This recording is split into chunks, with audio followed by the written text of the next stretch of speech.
Welcome to another edition of the RF Video Shoot interview series. Today we're joined by legendary wrestler Steve Lombardi, better known as the Brooklyn Brawler. Thanks for being here today with us. Great to be here, man.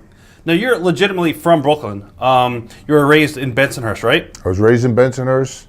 I'm not going to give you the exact street names now because I don't want people going to my mother's house. Yeah. She still lives there. Oh, wow. What are your memories of growing up in Brooklyn at the time? Oh, I have great memories, man. It was a different time in Brooklyn. It was more or less controlled by organized crime, and certain people lived 4 and 5 doors away from me, which I'm not even going to say their names. Right. But I remember one time this one person came up to me, and you would know who he is.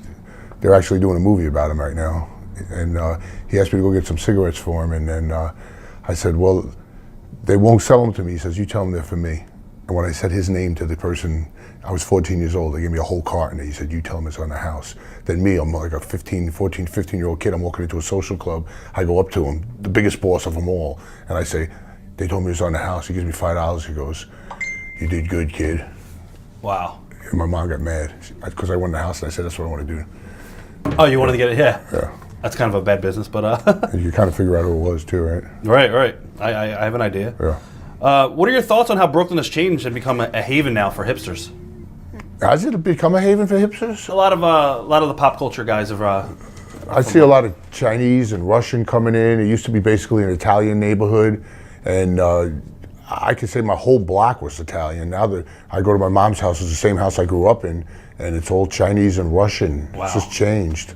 Did you prefer the old gritty days, or do you like Brooklyn now? I like the old gritty days. Yeah. When you get a parking space in front of the house. Right, now it's... You can't get a spot now. What age were you when you first discovered professional wrestling? Well, me and my brothers, we used to always look at wrestling magazines. I was probably like 14 or 15 years old. We used to see Bruno Sammartino, Superstar Billy Graham, the Valiant Brothers, Chief Jay Strongbow. I never thought in a million years that I would wrestle every one of those guys later at the end of their careers. That is crazy. Yeah, it's wild. Did you go to the Garden? I went to the Garden. Oh, no, my first wrestling match ever was at the Garden. Who took you? Did you go by yourself or your family? No, I was like 17, 18, and some buddy of mine gave me some wrestling tickets, and he goes, hey, I'm not going to use these tickets. You want these tickets? And then I go to the Garden, and we're hanging out. We're drinking a bunch of beers in the Garden. We get a buzz on. We're feeling great. This guy next to me goes, hey, these wrestlers, they go hang out at the Savoy.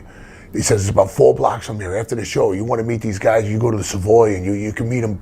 You can talk to them. I mean, they're great guys. I go to my friends, let's do it, man. Let's go to the Savoy. So we're walking, because we took the train. So we start walking towards the Savoy. I see from a distance, I go, there's a guy standing outside the door taking a piss. I said, I get closer, it's King Kong Mosca. I said, holy shit, it's like I'm walking into Animal House here. Right. Like, he didn't even care who was looking at him. He's just taking a piss in front of everybody. And I said, I didn't care because I was crazy back then anyway. I walked in there, started going, I went up to Mr. Fuji. I said, Miss Fuji, it's my first wrestling match. Can't you see we're talking?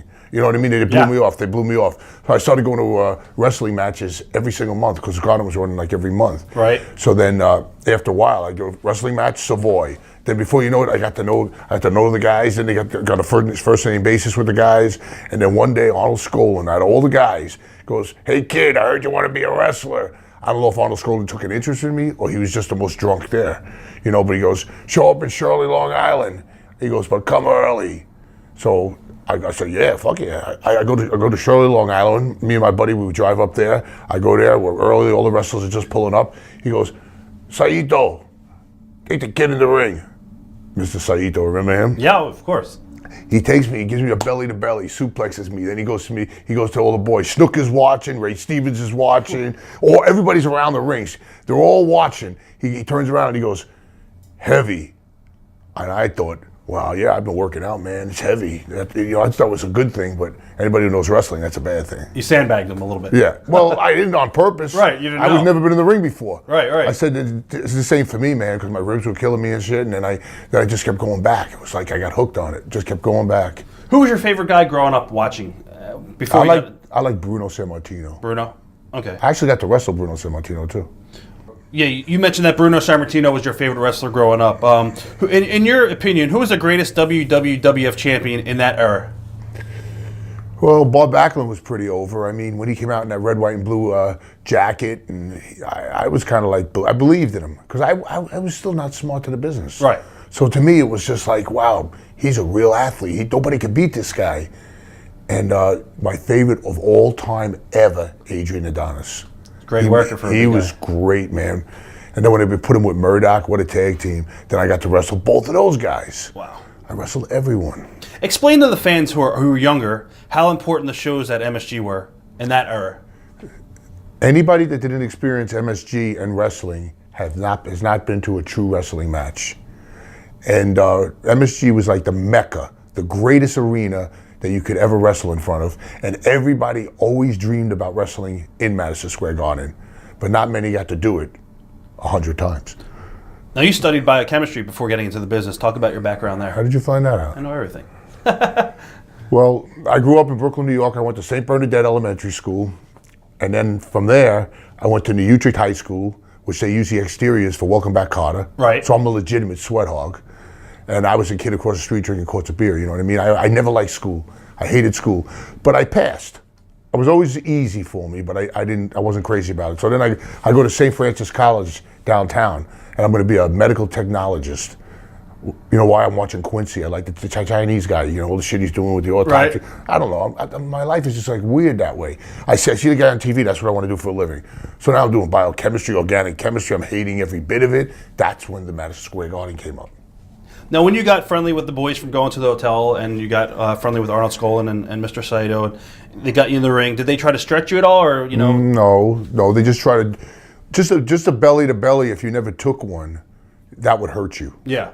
Because you're not used to it. Your body gets accustomed to the moves. So I don't think they deliberately tried to hurt me. What insight can you give into Arnold Skolin as a person beyond what the fans saw on camera? What was he like as a person outside the ring? Oh my God. Arnold Skolin loved booze. He loved his Crown Royal.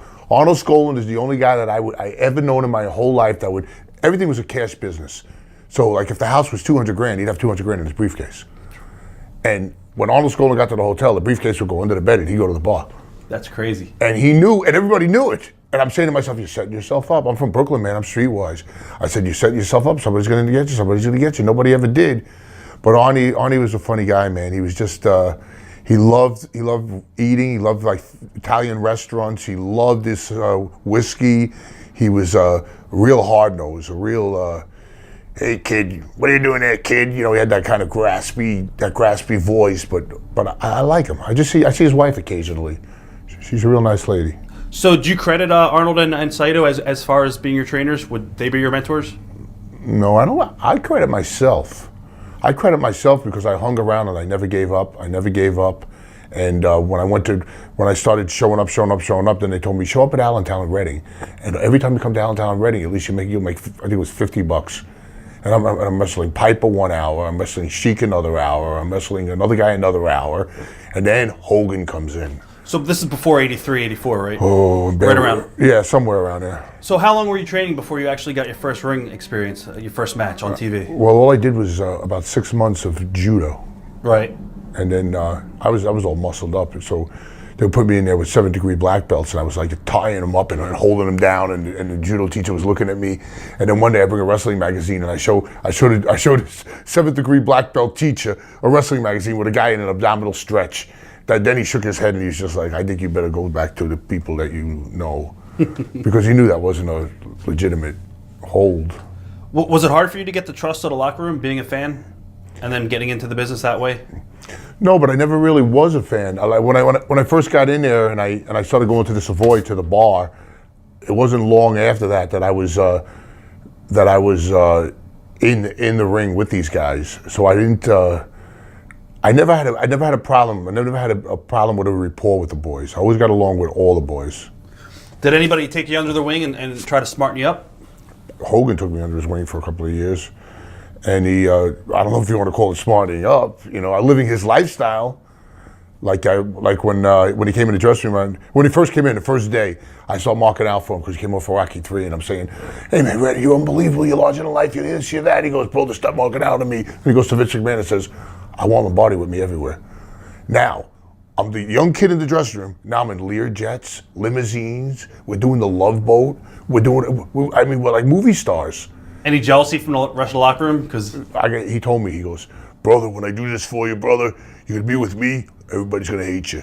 He goes, all the top guys are in the back of the plane. You're in first class with me. Yeah, well, it wasn't good. Well, it was good because the money was good. The money got better, but I don't know if it was healthy. Well, he didn't teach me a little thing called taxes. Right. You know what I mean? So I'm making all this money. And now, before Hogan comes in, I'm going to backtrack a little bit. Talk about how the WWW office was run at that point. Vince Sr. was the owner. Who's calling you for the who's calling you for the bookings around this point in time? Was it Arnold just telling you? No, Vince's father was just getting out of the picture. Okay. Who I did meet him. He was a really nice guy. Completely conservative guy. Respected all the territories. Always kept like about 6 or 7 quarters in his hand. He would always flicker them up and down. And then Vince took over. What they would do is they would just give you a sheet of paper, and it would just say like Hazleton, Scranton, and the date. Gotcha. And then you would be on those towns. Okay.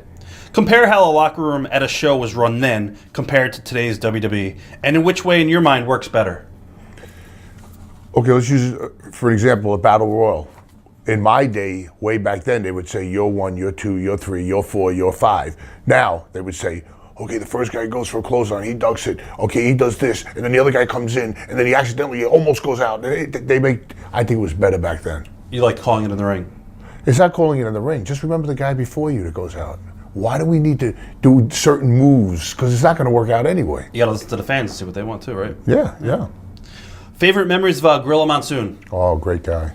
Gorilla Monsoon was a good guy. He very respected in Vegas, and he actually wanted to be my best man when I got married. He wanted to come to Vegas, but I never did it. I just jumped on a plane. But he, very classy guy. Very classy guy, very respected in the business. When I look at his old matches, they're not exactly textbook matches. Right. But he was a good guy. Memories of working Sweet Hansen? I never worked with Sweet Hansen. You never worked That's with one Sweet? guy. I met him many times. Actually met him at the last Hall of Fame. Good guy. No, not Stan Hansen. I'm talking about Sweet Hansen. Oh, Sweet Hansen. I Sweet forgot Hansen. Sweet Yeah. Hansen. I wrestled him. He Yeah, was just definitely. like kick and punch. Right. It was just, oh yeah, Sweet. I forgot all about him. He's dead now, right? Yeah, he passed away. No. Talk about the importance of a preliminary wrestler in those days in terms of building up the card. Preliminary wrestlers are a lot more important than people think. They say, oh, enhancement guy, jobber, this and that. Without the enhancement guy, you don't have the top guy. The enhancement guy enhances the top guy. And like I said before, I said, Razor knew that I knew this. When all these new guys came in, everybody would get scared. Oh, they're going to take my spot. They're going to take my spot.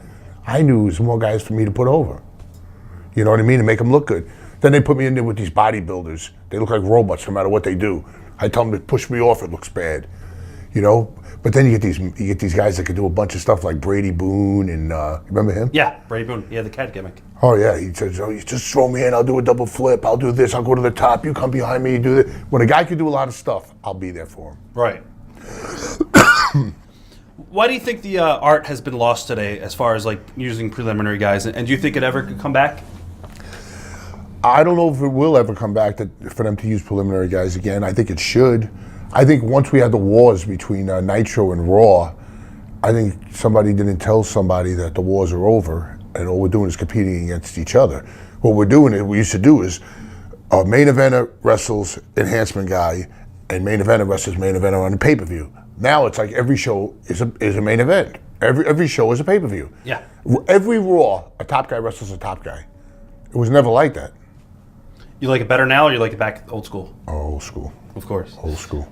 You made your TV debut October 29th, I believe, 83 against the Iron Sheik. Memories of working on TV the very first time? Well, actually, that's not accurate.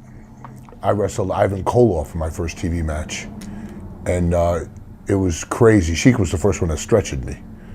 But Ivan Koloff, I just talked to him about 2 or 3 weeks ago at an autograph session, and he, I'll never forget, he did that thing where he went to the top and he put his knee in my back with my back facing him, and he came straight down on my back. And it was great because for the first time in my life, in the streets of Brooklyn, people would ask me for my autograph. Oh my God, you were on TV. It didn't matter if you were an enhancement guy or a top guy. What about the Iron Sheik? You have to have some great Sheik stories. Oh my God, the Iron Sheik. The Iron Sheik was too much. He walk into restaurants. I travel with him quite a bit. Oh, yeah. He'd walk into a restaurant and he goes to the waitress, he goes, do you know who I am? I am Ayatollah's bodyguard. I win gold medal. You give me free beer and food. I can't do that, sir. I'm not the owner. I can't do that. You fucking whore. I mean, it was like that. It was like that. It was hysterical back then. Today they would call the cops and they would take him out. Right. But I'm telling you, man, it actually happened. I believe you. I've eaten with him before and seen it firsthand. You've had a chance to work with some incredible wealth of talent in the 80s. Was there anyone that you really learned from most in the 80s when it comes to conducting yourself in the locker room or learning in the ring? I think Bret Hart was a good guy to learn from, because when he first came in, he was like a complete opposite from what Vince was using. You know what I mean? By baseball hat on backwards and looked like a normal kid. He wasn't muscled up. He wasn't this, but he was technically sound. Yeah. He was quiet. He told me, always read a book. Don't ever get involved with the conversations. I'm not a reader. I'm not into that. But he was always trying to tell me stuff like that. Some early memories of Bruno, Pedro, or even Bob Backlund. They were the three major WWF kingpins prior to the Hogan era. How do you compare them in the ring and how they conducted themselves? Pedro had a hot temper. Pedro was when he threw you in for that gut shot where he slapped you in the stomach. That was a real deal, man. He would nail you. Right. If something didn't go well, Pedro would come in the back. He'd take a chair, throw it against the wall. Bob Backlund's memories. You'd walk in the dressing room, he'd be hanging upside down in the stall in the bathroom with the gravity boots. He was very into the step test. And who's the last one? Bruno. Oh, Bruno was just. I met Bruno when he came in later. I wasn't actively wrestling when Bruno was here. I came in when Bruno started doing commentation with Vince. Right. And then Vince wanted them to have one more match, and he said he would if he had it with me. And he still tells that story to this day. He says, because he watched me and the way I take care of people and the way I was working with people, he goes, I'll work again if I work with Lombardi, and actually Danny Davis as Mr. X. So it was David and Bruno against me and Danny. Who was the most important out of the three when it came to business? As far as what? The business as a whole. Who do you think who did the best? Smartest? Yeah. Out of Pedro, Bob Backlund, and Bruno, I would say Bruno had the biggest name of them all in the North. As far as smart, I don't know what they do with their money, so I don't know. I'm sure they all did well. Bob Backlund, he said he never bought furniture for his house. I can believe it. He bought an oil truck. Bob Backlund's a guy that you could put him on a desert island, he'll make money. He goes to the local Y to take showers to save money on his water bill. Oh yeah, That's yeah. true. And Pedro, I heard he was doing something with a school. Or He's sick now, so. What's wrong with him? Yeah, I don't know exactly, but he's doing pretty bad. Really? His health is. He's got to be in his 80s, right? Yeah, he's up there. Yeah. He's up there. What was the locker room reaction when Vince Sr. Vince Sr. was going to step down and Vince Jr. was going to take over the company? Well, Vince Sr. got sick, Yeah. and then Vince Jr. Vince Sr. was very high on Andre the Giant. He would have never liked the Hogan thing, you know what I mean? But Vince was high on Hogan. He seen the future. I mean, Andre was a novelty, but not to be a regular every single day. Yeah, coming into the territory, then leave and. Yeah, Andre loved me. He actually had me drive him around and all that stuff. And You can tell some Andre stories. Well, an Andre story once was I called my mom. I used to pick up Andre on 47th Street. We used to stay at the Ramada, and I used to drive him up to Poughkeepsie. And Andre do whatever I asked him to do. I said, Andre, can we go to this restaurant? We go here, we go there. I said, Andre, do me one favor. Come and meet my mother.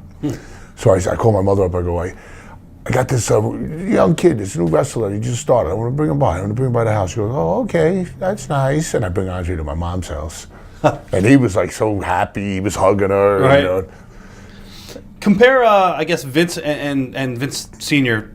On the immediate changes you and the other guys noticed right away. How would you compare them? I would say Vince Sr. had cared about the territories, cared about the little territories, which I think is a good thing because they develop talent. And Vince Jr., he just went in everybody's backyard. You know what I mean? Just opened up everyone, put everybody out of business. But then he opens a performance center, and he's trying to do what the territories were doing. And I think the territories were doing it better. Because you can't take a football player, put him in a top scale environment like the performance center, and turn him into one of us. It doesn't work that way. They need to work every Territories bring the people that really love it. Yeah. And it's a dead thing. Nobody really has a passion for the business anymore. They're in it just for the money. No, it's true. What are your memories of how everyone reacted to WWF going national and starting to pretty much run other markets, the base out of, I think when I seen Saturday Night Main Event for the first time, I think it was in St. Louis, and then that was the first national thing, and I think everybody was pretty excited because it was just a Northeast territory. We would just go like from Rochester, Buffalo, all the way to Maryland. It was really close. Nobody ever flew. My first plane ticket was to Pittsburgh, and I thought I was going around the world. Do you remember your debut at MSG, by the way? Yes. Was it Mad Dog? Mad Dog Vachon. What are your memories of that match? And how important was that to you personally? My memories of Mad Dog Vachon in my first match in Madison Square Garden was getting hit in the head with a metal chair about 5 times, and him doing that thing where you pull your cheek like that, but you're really ripping my mouth. I mean, he was just rough. He was just a rough. He was everything that you should not do in wrestling as far as. He didn't take care of you? It's not that he didn't take care of me. I don't think he took care of anyone. I think he just was a tough son of a gun. Right. Now, you lost that match, but I think a month later you beat him at the Nassau Coliseum. Is that true? No, that's not true. Okay. Somebody had said that. I didn't know how true that was. Memories of Sergeant Slaughter? Sergeant Slaughter, great guy. First guy I ever did a sunset flip on. Always a great worker. I used to admire that thing he did where he throw him to the corner and then he hits his head on the post. He goes over the turnbuckle, hits his head on the post. And I actually copied it for a while and did it for a while. Slaughter was still a good guy. I still see him occasionally. Big John Studd? Memories of Big John? Big John, I was in matches with him where they put three in the ring and he squashed all 3 of us. He threw us in the corner and then smashed us. John Studd was not a personable guy. He wasn't a guy that you would sit down and shoot the shit with. Dr. D, David Schultz. Ooh. Dr. D, David Schultz was just seen him about a month ago too. He was one tough son of a gun. He was legitimately a bounty hunter. He was rough in the ring. Paul Orndorff. Loved working with Paul. Paul was like textbook perfect in the ring. Everything he did, but he didn't hurt you. Even that pile drive where he jumped up and he came down on you, never hurt you. Iron Mike Sharp. Oh, he was a gimmick. One time I was in the Philadelphia Spectrum and I had Mike Sharp, and you know how he was. Wait a minute, I'm not ready. Isn't that? We go to lock up, we headbutt. He gets juice. Please, I get nothing. So we just go into lock up. We hit heads. It looked like he was like I killed him. Right. And he just went, oh, wait a minute, I can't believe this happened. I was in the dressing room for hours and hours. And he was always the guy that would be in the shower for 2 hours. He'd put deodorant on, he'd wipe it off. He'd put deodorant on, he'd wipe it off. And then there was even a story one time. Everyone tells the same story about Mike being in the shower and everyone's Yeah, but they tell the story where he's the last to leave and they let the dogs loose in the building, the security dogs. No. Yeah, that's one of the stories. Oh. What about Rocky Johnson? Rocky Johnson's okay. I don't know how the hell he produced Rock. Right. But Two different animals. Yeah, 2 different animals. Now, I believe it was the very first Championship Wrestling TV taping in Poughkeepsie. WWF does an angle where you lose to Kamala, but afterward Hogan comes out and shows you respect. This never really went anywhere beyond that moment. Why did that happen? And why did it? I kind of remember that, but I don't remember it too well. I remember being standing in the ring with Hogan, and Kamala was mistreating me. Is that what was happening? Something like that, yeah. I don't know. You can't ask why in wrestling because everything changes like the wind. I think you were working as yourself against Kamala. And then Hogan saved me or something. Yeah. I remember it, but I don't remember the details. Yeah, It was a long time ago. Thoughts on Hulk as a person and a performer? Obviously, we're close to him. Great person, Hogan. I don't have a bad word to say about Hogan. Always a great person. Always proud to be with him. Love to walk into places with him. And I stood at his house. His wife made us meals, sent us with coolers out of the house, and he's a unique individual, man. He was a great guy. I just love Hogan. Everything about him. He was like a cartoon character. He was like larger than life. He was on the front cover of the Sports Illustrated, the most recognizable sports entertainer in the world. Why do you think he took off as such a massive superstar? I think it was his look, and that Rocky movie helped him. Now, one of his biggest foes in the business, and probably did a lot of business for the company as a whole, was Roddy Piper. What are your memories about Hot Rod? Oh, I love Roddy. Roddy Piper. Do you remember the Piper story? Oh, yeah. Oh my God, I'm in Texas with Roddy Piper. We're driving down the road. He goes, let's stop at that bar right there. He goes, I want to get a drink. There's about 100 Harley Davidsons parked right in the front. I go, Roddy, we can't go in there because the first thing they're going to do is they're going to look at us and they're going to want to fight us. So, because it's a rowdy place. He goes, now we are going in, you know? Right. So we go in the bar. Everybody turns. Music stops. I always reference that scene in Animal House when they walk in the bar and everything stops. Right. It was kind of like that. Roddy walks up to the bar. He orders 2 shots of Jack Daniels. And this big guy, 300-pound biker with leather cap, the whole deal. He looked like the big boss. Goes up to Roddy's drink, picks it up, puts it in his mouth. He goggles and he spits it back, puts it back on the bar. Looks at Roddy right in the face. Roddy picks up the glass and goes, "Glad to know you." And then when he did that, everybody laughed. Drinks were flying. He disengaged the entire problem. It wasn't even a problem. Roddy couldn't care less. He would have loved to have a fight. Did you ever have any? Did you ever witness any heat between him and Hogan for the top spot? No, because nobody could touch Roddy on the mic. Yeah, best You know what talker I in mean? the business. Yeah. As the company starts to expand nationally, are you offered a contract at this point? No contracts then. Okay. They're doing about 2 to 3 shows a night and an insane schedule. At what point did you know that you had a full-time gig with the company? You never do know. You never do know if you have a full-time gig. You could work 4 weeks in a row and then not get bookings for 2 weeks, and then if you get hurt, forget it. Walk us through how rough the schedule was from a touring standpoint. Oh my God. We were working like 17 days in a row, and then 3 days off, then 4 days in a row, then 3 days off, then 17 in a row, and then 3 days off. It was rough. What was the worst schedule that you could remember undertaking? Oh my God, doing like a 17-dayer and then jumping on a plane and going to Australia or New Zealand and being out there for like a week and a half. Did you ever crack? No, I never was a cracker. I was always the guy to do everything he was supposed to do. And going back to Hogan, did you consider him one of the boys, or was he different? Did he have his no, he did not have his own locker room? He might have had his own locker room, but he very rarely. He was one of the boys. He always wanted to be one of the boys. He never wanted to be the prima donna type wrestler. Was he approachable to other talent? Definitely. Okay. Memories of George Scott during his time of booking? George Scott, when he came in, George Scott died too, didn't he? No, I think, yeah, I think he did. I remember when George Scott first came in, he loved Ric Flair. He wasn't high on Hogan. He wanted to get rid of Hogan to bring Flair in. It wasn't going to work. Right. I mean, I love Flair to death. Flair's great. I even told Flair that. I says, when George Scott came in, he wanted to bring you in. He goes, I know. But it wouldn't have been the same impact. I don't think it would have been. How did the NBC deal change how WWF did business? Obviously, they got hooked up with NBC. They did Saturday Night's Main Events. And yeah, what's that guy's name? I know exactly who. It's on the edge of my tongue. Yeah, he was in a plane crash. And, yeah.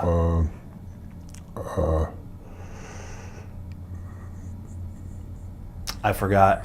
Oh, yeah, I know.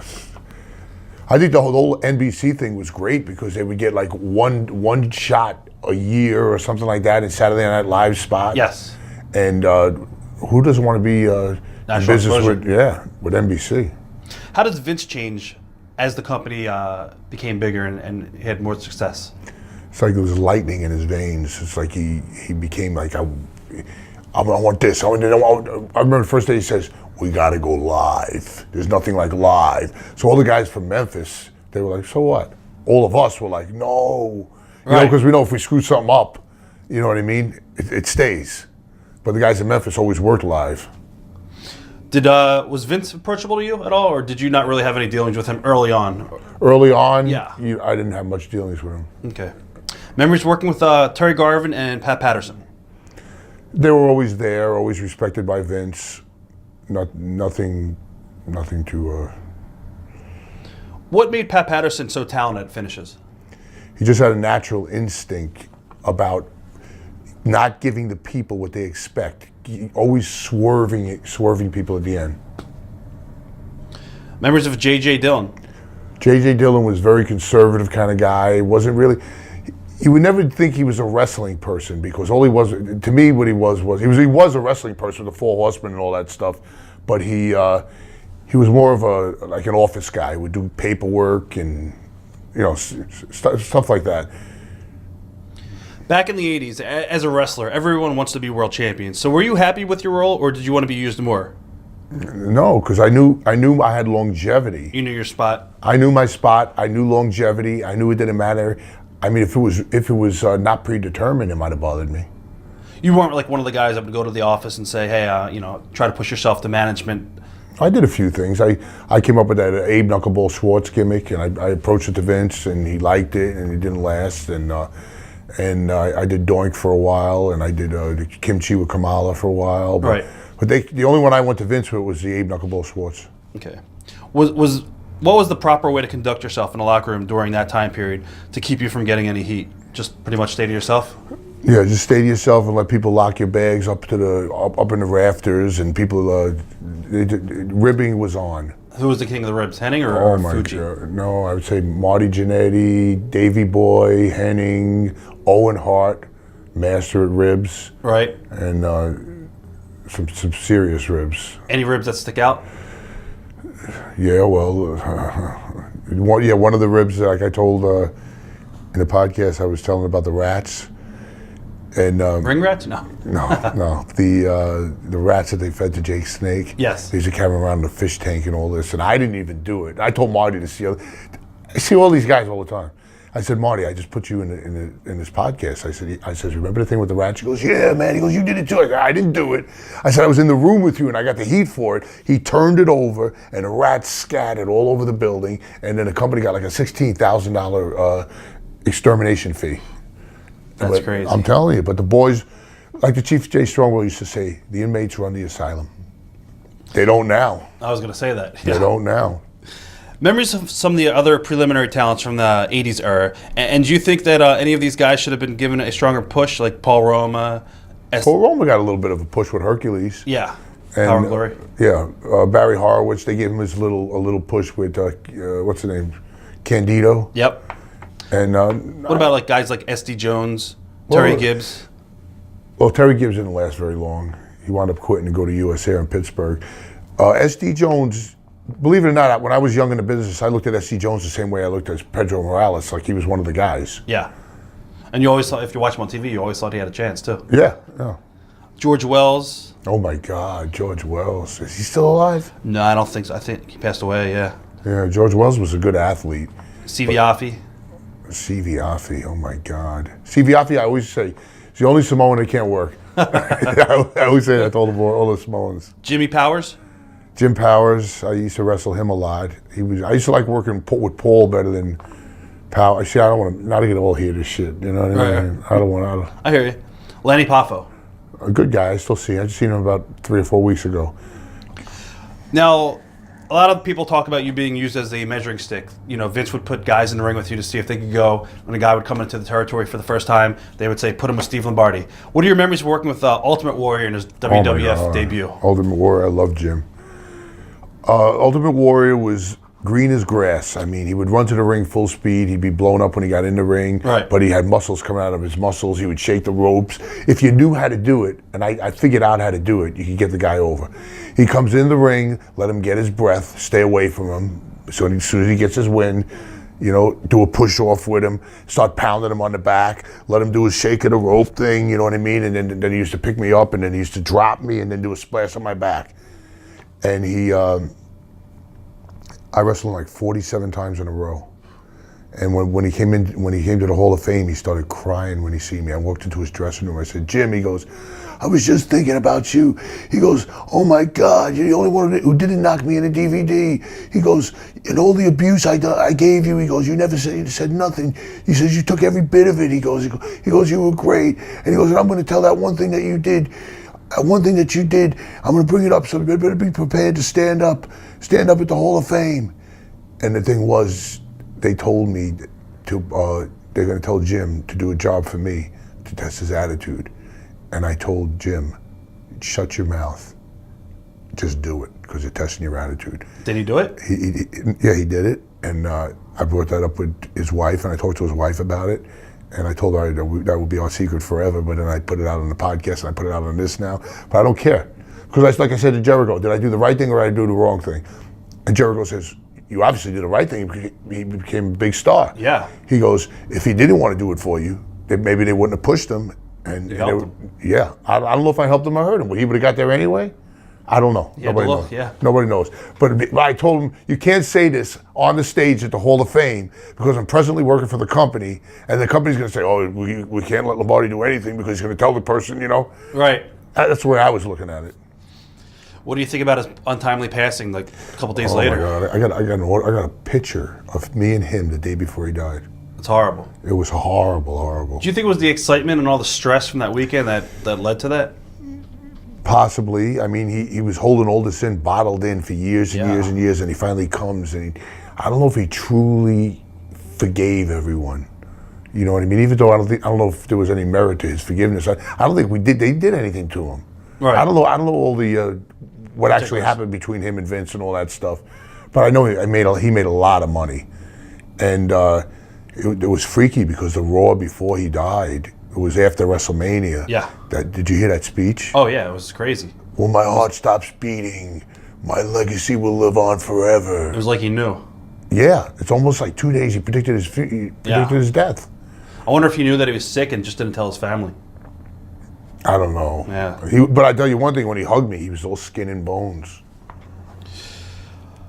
You actually got to work a little bit of a series with Paul Roma. Were you surprised that I guess he cracked the top tire? Paul Roma? Yeah. Paul Roma was always a great wrestler. I mean, he was a great mechanic. He could do things other people couldn't do, but he always had this. I don't know. He was just more like Jim Powers was more humble than Roma. Roma was more like, I'm it. Talk about going to Australia for the very first time. Oh, that was cool. I did Melbourne, Perth, Brisbane, and Sydney in 4 days.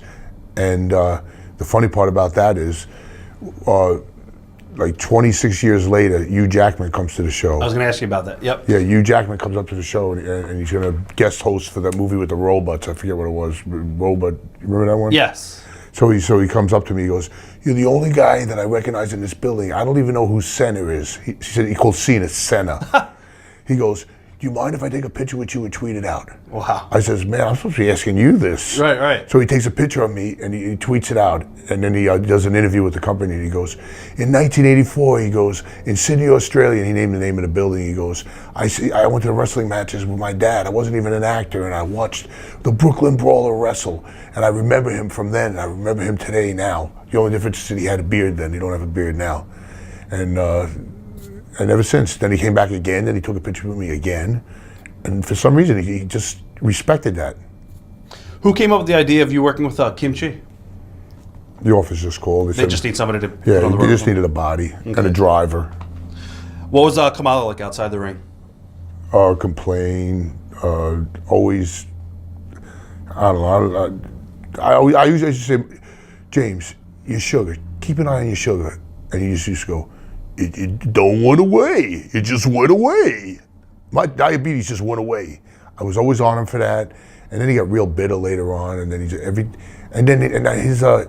his author just called me up. What the hell is his name? The one who wrote his book, Casanova or something like that. I'm not sure. Whatever it is. He calls me up. He goes, "James just wants you to know that everything he ever said about you was all a rib. It was all a joke, and he did it all in good faith." And he says, "You mind if I write your book?" I said, "No, you can't write my book.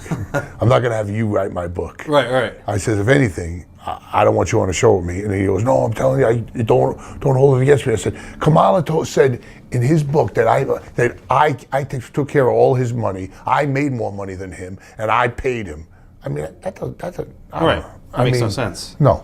I was actually going to ask you about payoffs because I did an interview with Kamala, and he was talking about he found out somehow he went into the office and got to see receipts of the payoffs when he was working with Hogan, and how he was really upset with Hogan making more money than him. Oh, please. All I remember was him showing me every single check he got. "Kimchi, my check's a little down, 22,000 this week." And he used to call me up. He used to go, "I'm lighting a cigar with a $100 bill now." I said, "James, I only made 2,200 this week." He goes, "Oh, come on now, Kimchi." I said, "I worked twice." Right. He goes, "You can't expect it." No, he made a fortune. Did you get bigger payoffs when you were working on top with Hawk, or was your pay pretty much based the same? When I was working, I wasn't working. Oh, you mean when Kamala was working with Hogan? When you're on a Hulk Town, you would get more money. Remember working with King Curtis Who was Oh, managing as Curtis. the Wizard? Oh my God, he was a character. Yeah, I went to Hawaii and I ruined my whole vacation trying to hook up with him. You know what I mean? Trying to. Oh man, he wore the same, like, I don't know what you call it, like a dress. Yeah. And I'll never forget. He goes to Hogan one day. He goes, "Big man, I want to take the big clothesline tonight. I want to take the big clothesline." He goes, "No, Curtis, I don't want to hurt you, man. I don't want to do this." He goes, "You throw me in, I'm going to take the big clothesline." Hogan throws him in, and right before Hogan does it, he throws himself on the ground. I mean, he just like chickens out in the middle of the move. Right. He was a character. Now, when you, well, actually, Kamala went babyface, and you had a chance to work him. Memories of those bouts working with him? Oh, I enjoyed working with him. He used to leapfrog, and yeah, I remember that. I used to whip him with the whip, and then all of a sudden he turned to me. He got upset at me, and then all of a sudden I started working with him. But I really have nothing against James, to be honest with you. I made a lot of money with him. Definitely did. Who came up with the Brooklyn Brawler character, and what is your reaction when it pitched? Actually, when it's pitched to you? I think Bobby Heenan was influential in the Brooklyn Brawler because I think he came up with the name, and then he did. What it was Bobby Heenan was managing Haku and Rude and Kurt Hennig, or whoever he was managing. He had Terry Taylor, who was the Red Rooster, and then Terry Taylor had nobody to work with, so they had to create somebody for Bobby Heenan so that Terry Taylor could keep busy, and Bobby Heenan chose me. Going into that angle, memories of the angle, and what were you told about that storyline going into it? When I became the Brooklyn Brawler, I was told that you're going to be this really tough guy from Brooklyn. I says, and you're gonna come into the set where they did Gorilla Monsoon and Bobby and Terry. They were doing like a talk show, primetime wrestling. And I remember saying, I don't want to hit him with the stool. The stool is cushioned, and it looks like shit when you do it. I said, let me use this billy club. They said no. It was like a plastic billy club. I said no. They said no. Use the stool. And when I look at that video to this day, I say to myself, I was right. I shouldn't have used the stool. I should have used the billy club. And then I felt like I was getting like bad heat, like putting Monsoon in the hospital. But it was fun days. It was fun. Was there any promises made to you around this period of time when you're starting to get a big push and working with Terry Taylor? There's never promises. You can't. Vince will never come up to you and say, "I'm going to make you a big star." The people make you a star. What was it like working with Terry Taylor? Terry was okay if he was going over. If he was doing the job, he was a little bit sour-faced. Yeah, a little sour-faced, and then he used to always go, "Well, Chief," I would say Chief because he was the main agent back then, Chief Jay Strongbow, and he would say, "Well, Chief, I'll go over, but I refuse to get over." He was just like a comedy guy. Now, do you think that Terry had a lot of heat on himself coming into the company because of his prior job with Mid-South? I don't think so. Okay. I never heard nothing about Terry when he came in. Now, you got to work a little bit with Bobby Heenan, probably one of the best managers in the business. I love Bobby. What are your memories of Bobby? Bobby was a funny guy, man. I just talked to him about a month ago too. He, for some strange reason, he comes up to me and he goes, "Let's go outside." We were in Hershey Park Arena, and he goes to me, "You see that mud over there? Go roll around in the mud." I said, "Bobby, what are you talking about? Roll around in the mud?" He goes, "You're gonna be the old dirty kid from Brooklyn who just came out of the streets to wrestle." And I'll never forget. My mother used to get upset. She used to say to me, "Why do they portray you like that? Why your clothes are ripped? You're all dirty. You're making me look like a bad mother." I'm saying, "Ma, it's a gimmick." Right. I mean, but she didn't understand back then. Because back then, people really believed it was real. They really did. It's like today we call it sports entertainment. Today we say, "Oh, we worked an angle." Like, I mean, that's the way it is. What do you think what made Bobby tick as a performer? Bobby had the gift of gab. Bobby was like showbiz, you know what I mean? He was like Bob Hope. He was like, he was the king of the one-liners. And he had perfect timing with it. He worked great with Gorilla. And he never finished high school either. He was pretty much self-educated. Oh, I didn't even know that. Yeah. Oh. What advice did he offer you as a performer? Did he ever take you under the wing and teach you different things that he learned? Yeah. Had to drink with Andre the Giant. And when I go in the bathroom, Andre the Giant, I'm drinking rum and Coke, and Andre tells the bartender to put 151 in all his drinks. You know what he taught me? When he shares a room with me and he plays that rib on me, I'm going to get up and piss on him. Right. Because that's what I did. I got up so drunk that I peed on Bobby. What did he say? 'Cause I heard the He story. he was so drunk he didn't know the difference. He woke up in the morning. He goes, I think I pissed the bed. I said, Bobby, you didn't piss the bed. I got up because I remembered later on that I did it. Right. I did it twice. I did it once to Lanny Poffo in New Zealand. I got up. I was sharing a room with him, and I pissed in his bag. Those are the days when you ever get filthy drunk like that? Oh, yeah. Yeah, where you like stumble and then you don't know where the bathroom is and you just piss in the corner of the room. Right. If you could have a choice of being managed by any other roster of great managers over the years in WWF, who would you have wanted to work with? Who would I want as a manager? Yeah, if it wasn't Bobby. If it wasn't Bobby, Paul Heyman. Paul Heyman? I love Paul Heyman. I think he's the greatest manager. No, advocate. Don't say manager, advocate. Right. Paul's great. Do you remember Paul from back in the day, going into the locker room as a kid, or no? You weren't even. Yeah, you were. Way after Paul's that. a few years older than me, Yeah. but Paul's got like a sixth sense about wrestling. I always said to Paul, I said, Paul, my only regret is that I didn't come to ECW. He goes, no, don't ever say that because you got longevity. I says, yeah, but if I came to you, you might have developed me in a different way, and I might have came in. I might have been used better with the longevity. He goes, don't ever say that because no one's ever broken my record, and no one ever will. You think anybody's gonna ever be in WWE for 32 years? No way. Never happened. Never Just happened. Howard. Yeah, but And it's he doesn't have to different. take a bump. Yeah, that's what I'm saying. Right. No, you're definitely right. Now, at WrestleMania, it turned into Bobby Heenan versus Terry Taylor, and not yourself. Were you WrestleMania 3, Trump Plaza in Atlantic City. I think it was five. Yeah, five. Were you let down about that? Why would I be let down? You didn't care that? No, it renewed the whole angle. Okay. Because Bobby wrestled him, he got beat. Bobby got beat like in 3 minutes, and I beat the shit out of Terry Taylor, left him laying, and then I ran out of the ring, and then Terry Taylor threw my hat to the audience, and then I did a promo in the back, and then Vince goes, "What happened to your hat?" I said, "Oh, I don't know, I must have lost it." He goes, "No, you're covering for Terry. I seen it on the air." I said, "Well, I'm not a stooge. Wow. I'm not a stooge." Huh. I think he respected that more. Yeah, definitely.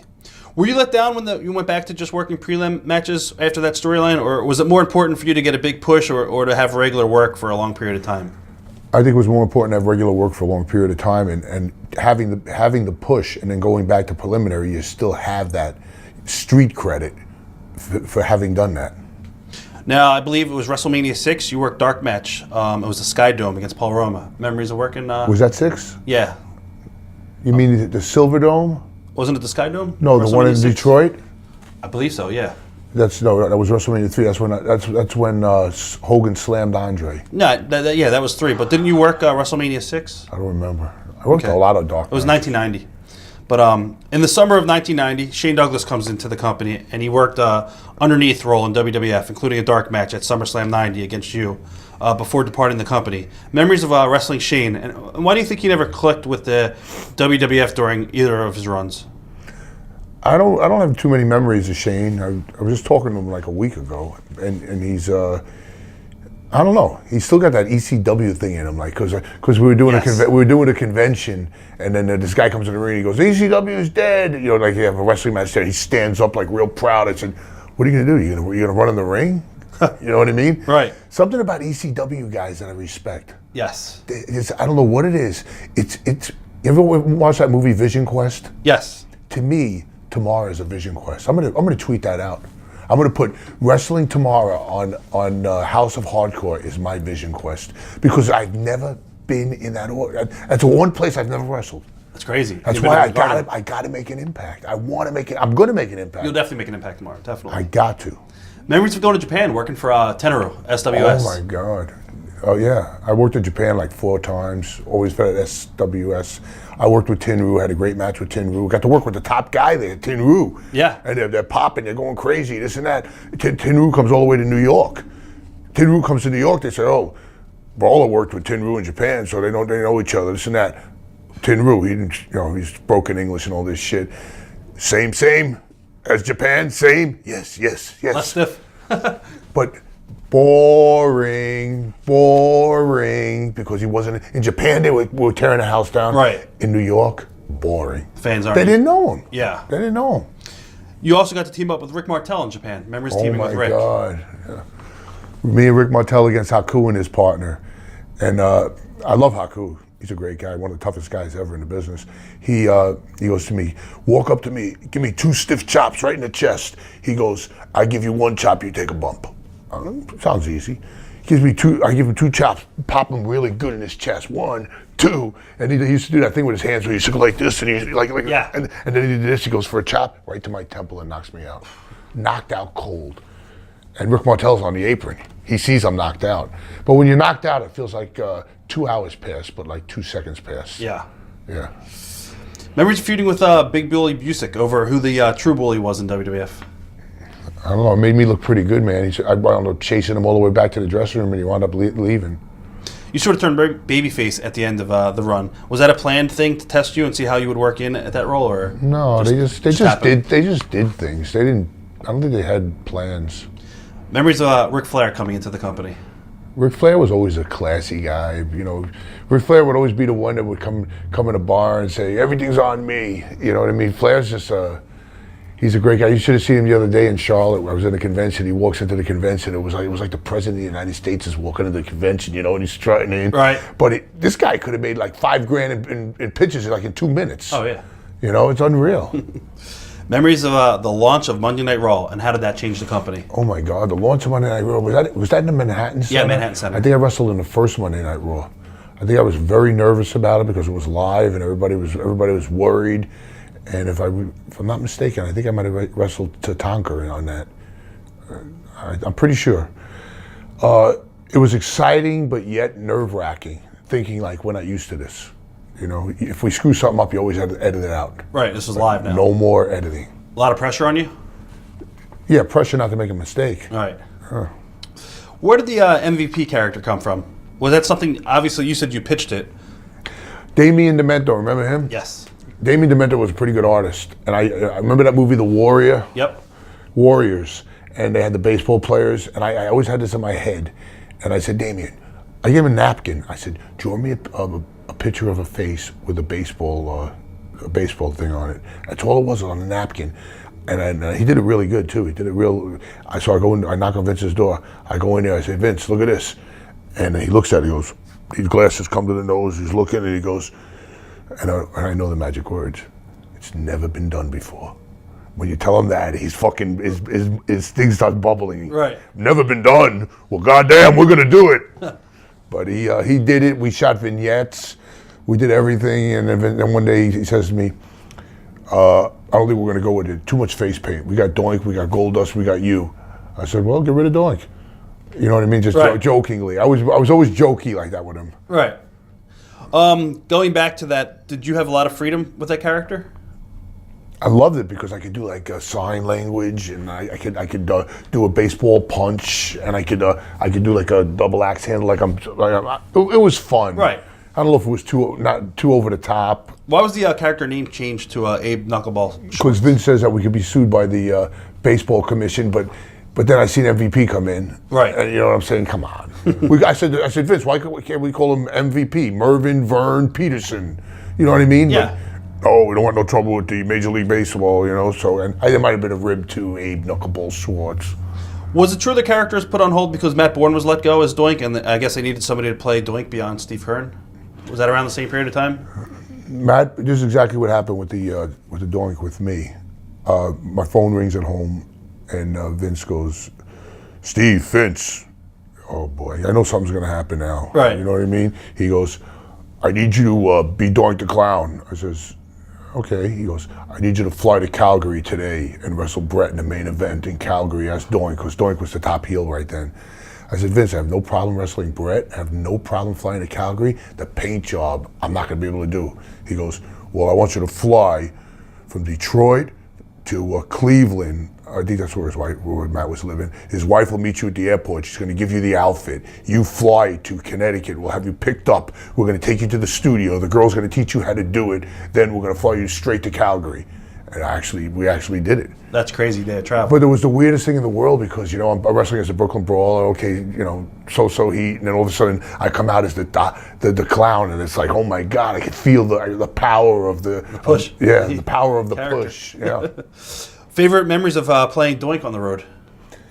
Favorite memory of Doink would probably be wrestling Brett in Calgary. Brett.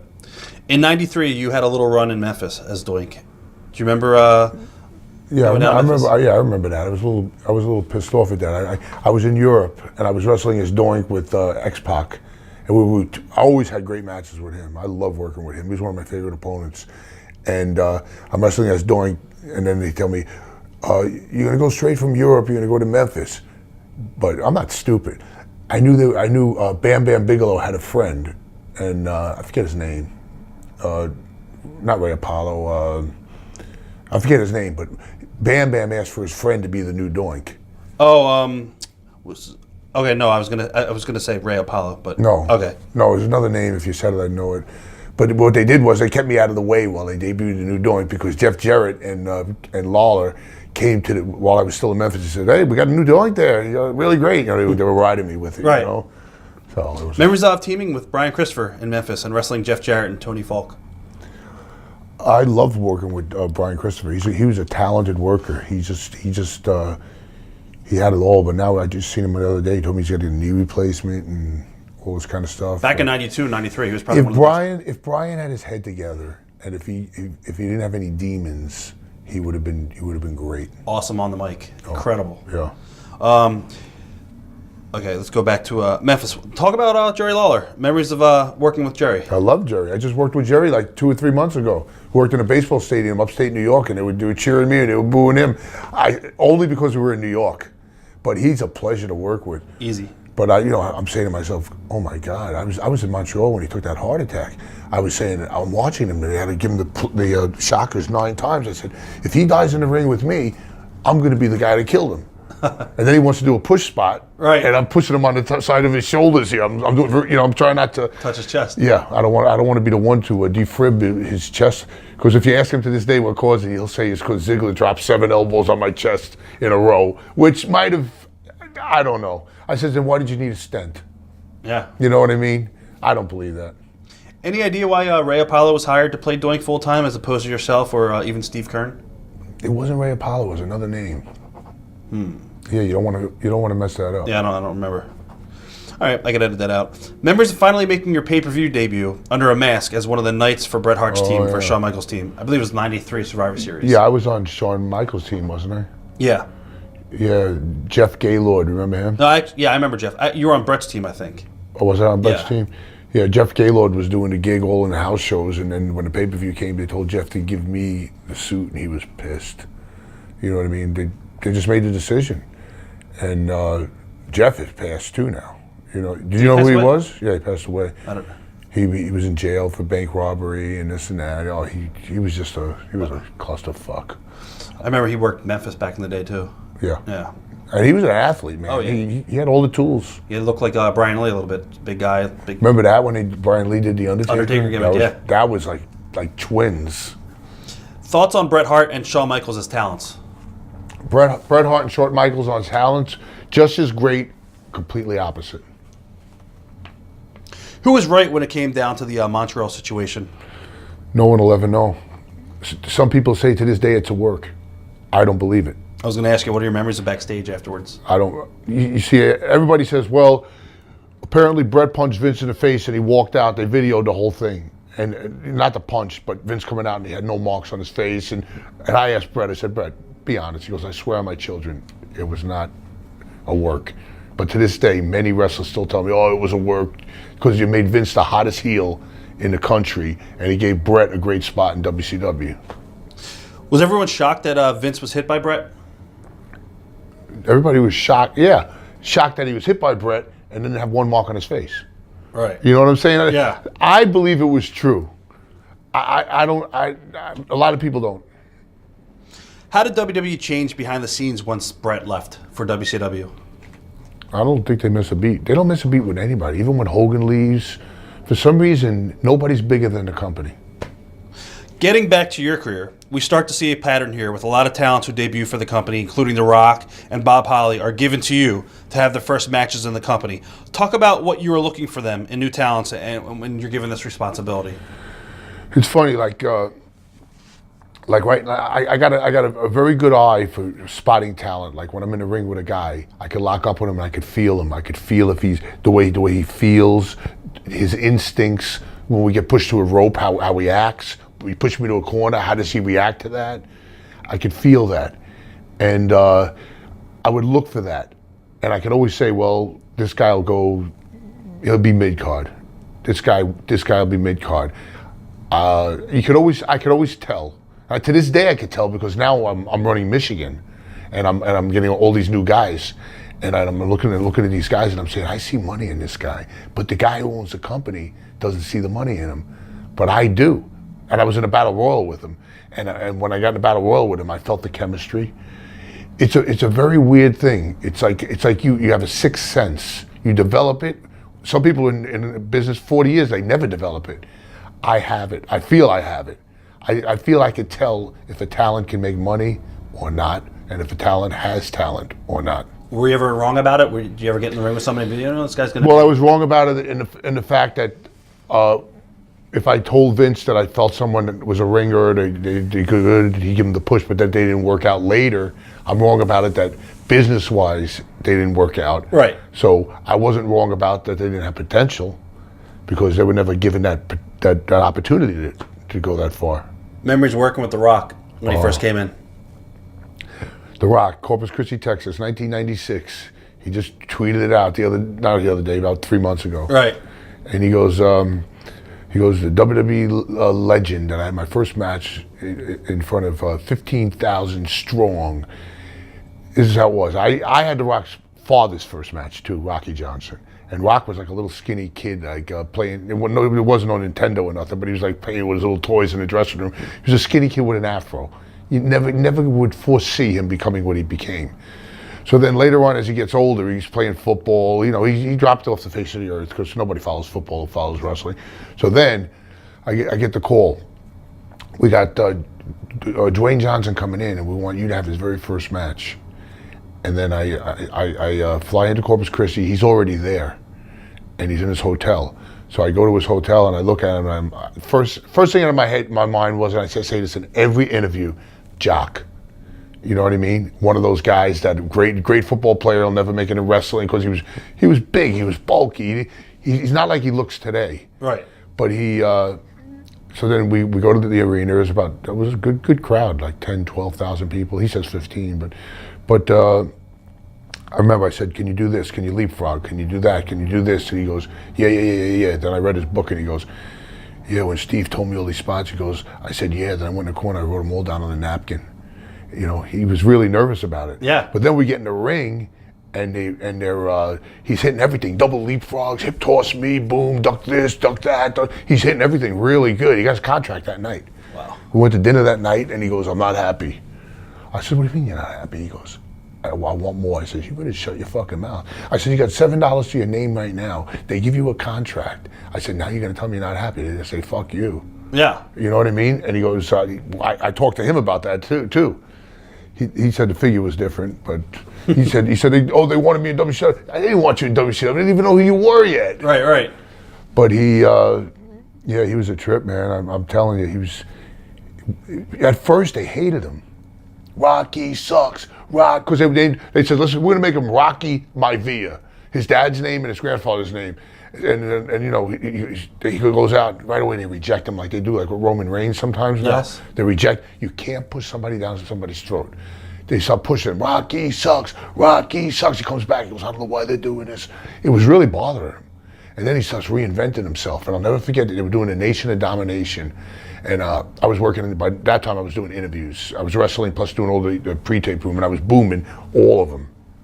And I would boom like Ron Simmons, then I would boom this guy, and then I would go to Rock, and Rock had that special spark in the way he talked. And then I could see that he had it. So the big turnaround moment with Rock was when he walked out to the ring and he said, all you people, when I come out, all I hear is Rocky sucks, Rocky sucks. You know what I got to say to you? It doesn't matter what you think. Now, we love you. It like reversed it. Yeah. Tell the people to go to hell and they'll love you. Do you think it is a case of the company respects you to the point that they trust you to evaluate and test the talents back then? Back then they did. Yeah. Well, they would judge it themselves. They would watch me wrestle the guy, and they would. I didn't have to go, yeah, he's got it, because they could see he's got it or he don't have it. When Major League Baseball, I guess, had their shutdown in '94, knuckleball shorts came back, and I guess it was a way to return and mock the situation. Did you think this was going to get you a new push, or was it just a way for the company to play off the angry emotions of baseball fans? No, actually, I came up with the gimmick before the strike even happened, and then Vince was like, had it like you know in his mind and all this, and then when the strike came out, he goes, "How good is this? The strike!" Yeah. So then it definitely accelerated it. What was the backstory of you presenting the Steve Lombardi Trophy on the Raw Bowl in '96? Oh yeah, because when we said that we're going to present the Lombardi Trophy, the NFL thought they had a hell of a lawsuit against Vince, but by putting my picture on it and calling this the Lombardi Trophy, my name is legitimately Lombardi, so they don't have a leg to stand on. Right. But I think that I don't know because I was never told this, but I think the whole time, the whole Raw, we said tonight. WWE, it was WWF back then, will be giving out the Lombardi Trophy. It was called the Raw Bowl. You know, the NFL. Yeah. The NFL was going like this. You know what I mean? Because if they actually showed a trophy that symbolized it, they could hit them with a multi-million-dollar lawsuit. But then when they see my face on the top, it's the Lombardi Trophy. Well, they do have a Lombardi there. Talk about the night you won the WWF title shot during a battle royal at MSG. Oh my God, it was a house show, Madison Square Garden. It was a battle royal, and Ken Shamrock was supposed to go over. Ken Shamrock hurts his sternum, his chest, like he fractured his sternum. So the agents, now they call them producers. 10 years from now, we'll probably call them something else. But anyway, they go, Shamrock can't wrestle. He's hurt. He's hurt, Vince. He's hurt. Vince is just. I was kind of like listening from the outside. Right.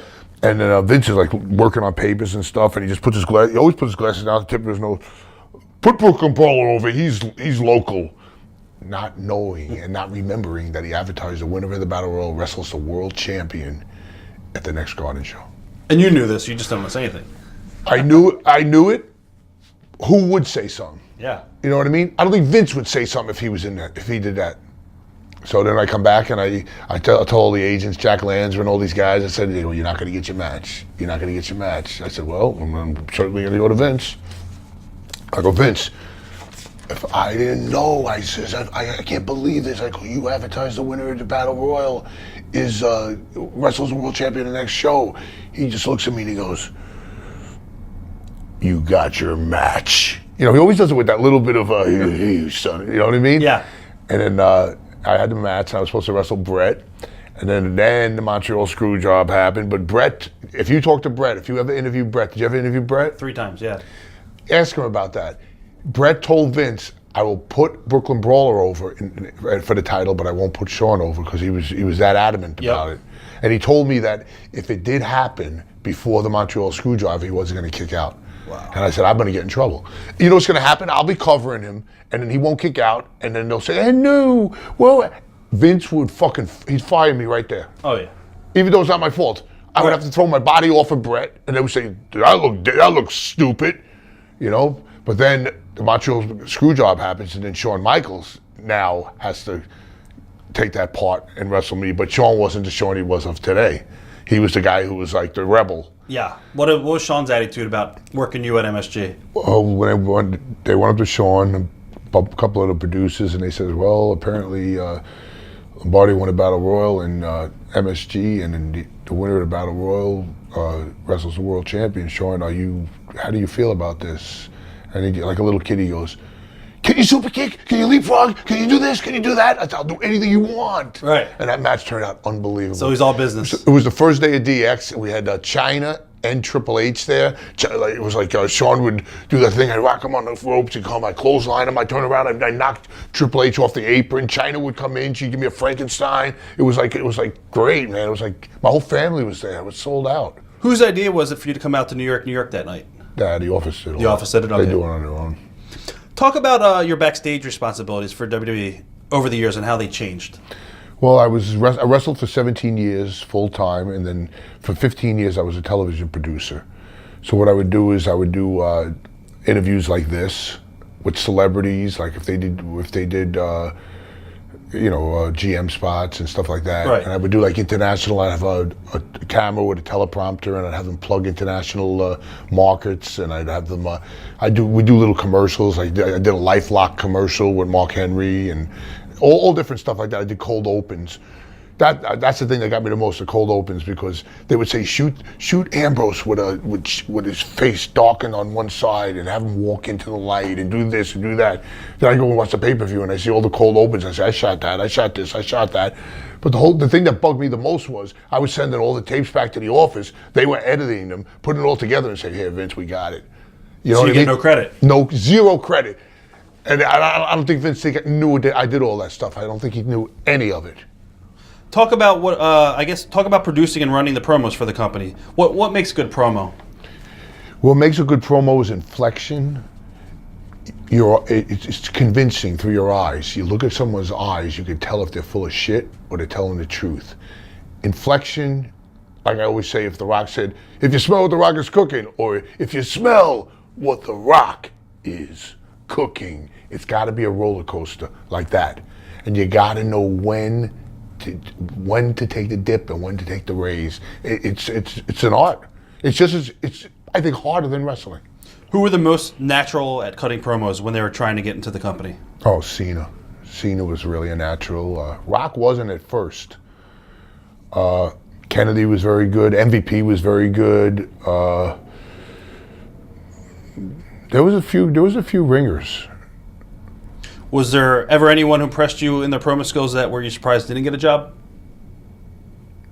No, because everyone that impressed me in the promo skills did get a chance, even if they didn't last. Talk about working with Harvey Whippleman, Bruno, behind the scenes. Oh, I traveled with Bruno for over 20 years. He's a good guy. He was a driver. He loves to drive. He would drive like 12 hours instead of flying 1 hour. Because he's. Did he not like flying, or? He got traumatized. One time we were on a red eye from like L.A. to New York or something like that, and the plane had such bad turbulence where all the oxygen masks fell, and it was scary. I So mean, he had an anxiety attack on anxiety. We thought we were gonna die, and then it wasn't just like your normal. Like it was like boom, boom. All the overheads opened, bags were flying out, and so he got traumatized by airplanes. I don't like to drive. I'm sick of driving. Yeah. He loves to drive, even though he was in a traumatic little car wreck with Gorilla Monsoon's son, and his son got killed. Remember Joey Morella? Yeah, Joey. Yeah, he was in the car with Joey Morella.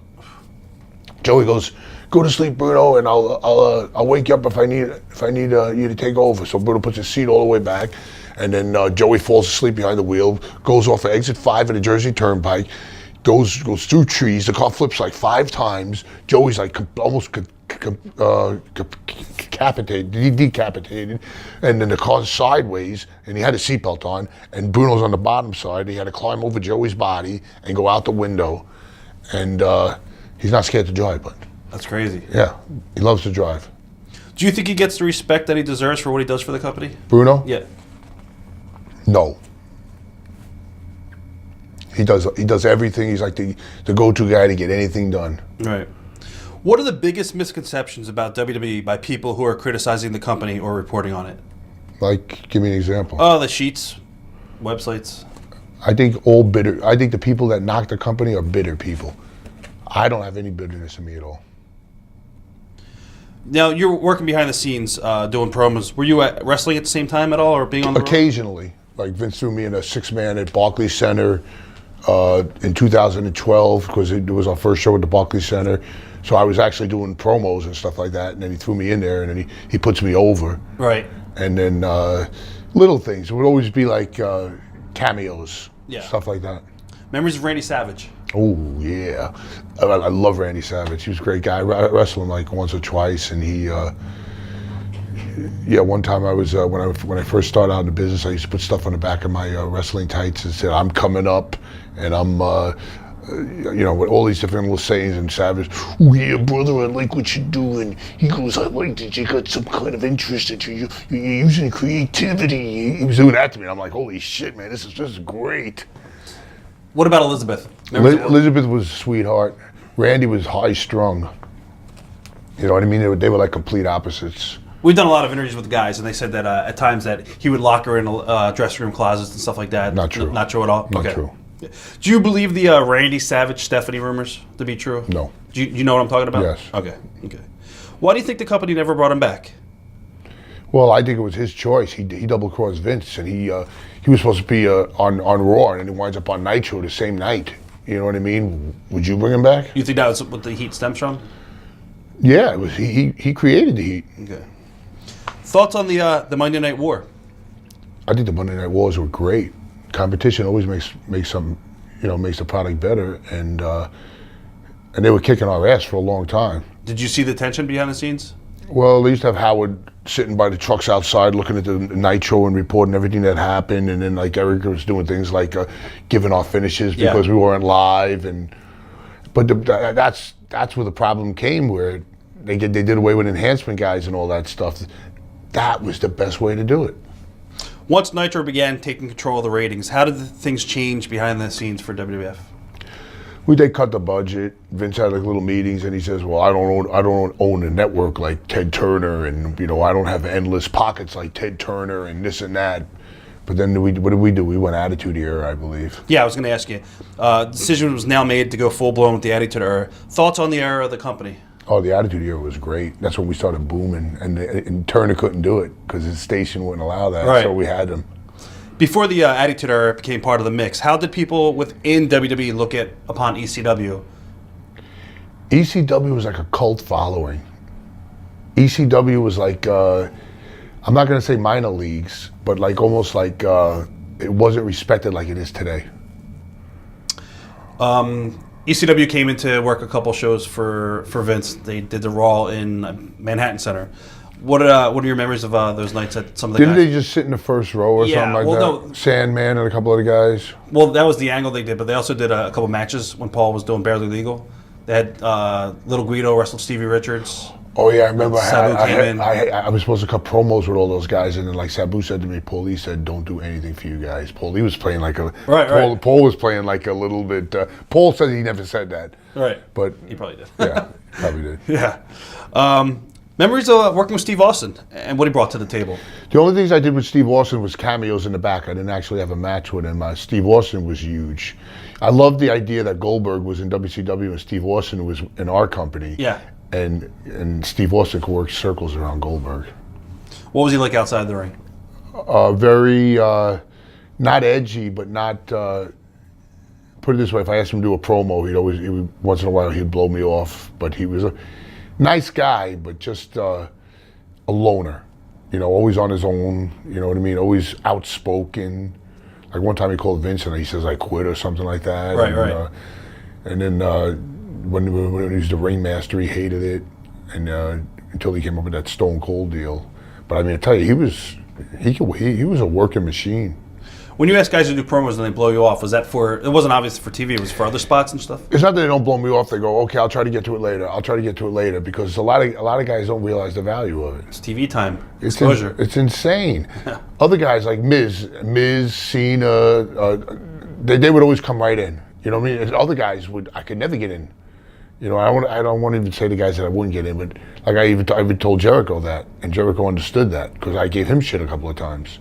You know what I mean? I told Jericho, I can't go back and I can't tell these people that you don't want to do anything. I'm going to put heat on you. Yeah. I said, I'm not like that, but most guys would do that. Earlier on in the interview, I had you compare Bruno, Pedro, and Backlund. How would you compare Hogan, Warrior, and Austin, and what they meant to the respective eras of the company? Hogan was one of the boys. Hogan was the first. Hogan, to me, had the biggest pop of them all in the 80s. He was huge. Austin was business. Austin probably made the most money. I would say Austin made more money than Hogan, but I think Hogan actually was more over in his era than Austin.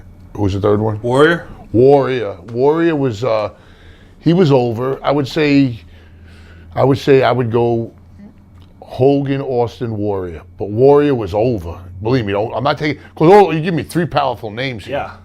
So, but Warrior was over. Memories of working with The Rock on Raw in 2000. Oh yeah, I remember that. That was awesome. That was awesome. That was Andy Richter's friend, Tommy. He used to be a writer, and he came up with the idea, and Rock loved it. He says, because Stephanie and Hunter says, well, you got to start from the beginning again. The man you had your first match with. And then I came out in the garden, you know what I mean? I still got a pop. That's great. You know what I mean? But it was all right. Memories working with Hunter, and you pinned him on Raw. Oh, no, it's SmackDown. SmackDown, okay. He was business to do it. I think when he looks in hindsight right now, he wishes he never did it because it lives forever. And he was great about it. I mean, he had me and Kai Tai come in. No, it was Mankind who made me and Kai Tai come in, face Hunter, and he gave them both the pedigree, and then he won't give it to me. But actually, Jericho came in the ring, gave him the bulldog, did the flip on him, went out, referee's down. But when I look at the footage back, the referee's looking right at us. I see all the mistakes, you know. Right. But I still beat the game. Thoughts on Hunter as a person? Good business person. Big politician? No. He doesn't. When you're in his position, you don't have to be a politician. Yeah. No. Did you see the potential in him early on? Yeah, I didn't like it when he was doing that English gimmick, and he was a lot thinner, and he was a lot. Hollaback? Yeah, when he finally hit with DX and all that stuff, that's when I started seeing this guy's going to be a star. What are the best things he brings as a leader for the company behind the scenes today? That he was one of the boys. How do you think he's grown and changed since coming to power in WWE? I think he's becoming a mini Vince. Without a doubt, workaholic. Yeah. Were you shocked when he and Stephanie became a legitimate couple? Not really, because anything could happen. You know what I mean? How do you feel about them one day taking over the company? I think it's inevitable. Yeah. How do you think they will compare to Vince or even Vince Sr. in the way they run the company? I think it'll be different. I think it'll always be successful, but I think that the stockholders will look at it like Vince was the brains, like he was the main guy in the whole company. What does Stephanie bring to the table as a leader? Stephanie's brilliant. She's like Trump's daughter. You know what I mean? Like when she talks, you can just tell she's like right on. Yeah. You know what I mean? Stephanie is smart. I know Stephanie says she's like 8 years old. I watch her grow. She's just. If I had a $1 billion business, I would want Stephanie in a big position. Thoughts on Shane McMahon returning to WWE? Shane's crazy, man. Shane's like a different breed, you know. Yeah. He's like a wild man. He wants to jump off things, and I think it's great. It was good shock value. I think I wasn't crazy about him going one-on-one with Undertaker and coming so close to beating Undertaker fresh. I didn't like that. But I like the fact that he's so ballsy that he jumped off the cage. He could have legitimately killed himself right there. Without a doubt. No. How shocking was it at the time when he exited the company? Were you shocked that he left? No, because his dad probably gave him like $200 million and said, go out on your own, do your own thing. And he opened I know he opened a Harley business in Brooklyn, and he opened up overseas. He was doing. Oh, he's doing overseas. Some with China or Yes. some. Yeah. Do you think Vince picked Stephanie over Shane? And if so, why would that be the case? I think Stephanie picked the company over Shane picking the company. I think Stephanie was more of a business. I'm not knocking Shane. Shane is, he's like I'm trying to look for the word, like a wild child. You know what I mean? Like Shane's wild. You give him the whole company, you no telling what he would do. Like he always says, I want to have WrestleMania on the moon. You know what I mean? Yeah. There's got to be certain limitations. Do you think Vince will actually ever give up control of the company to anyone, or is he just going to die in this business? Well, I think he's going to have no choice. He's 71 years old right now. You know, he'll be 72 in August. How long can you go? What do you think drives Vince? I think if Vince did not work in this business, he would die. Obviously, he has all the money in the world. So what do you think still drives him? I don't know, because I think I think once you get that far and you grow a company that big, you just don't want to go sit on your yacht and go down to, go hang out in Hawaii. I don't know. I really don't know. No one will know. What drives Ted Turner to still be in business? What drives, you know what I mean? What are the best lessons you've learned about life in the pro wrestling business? The best things in life are do what you're asked. Don't ask any questions, and you'll get longevity. And then when longevity does not mean forever, and when the longevity finally parts ways, let bitter and have no bitterness at all.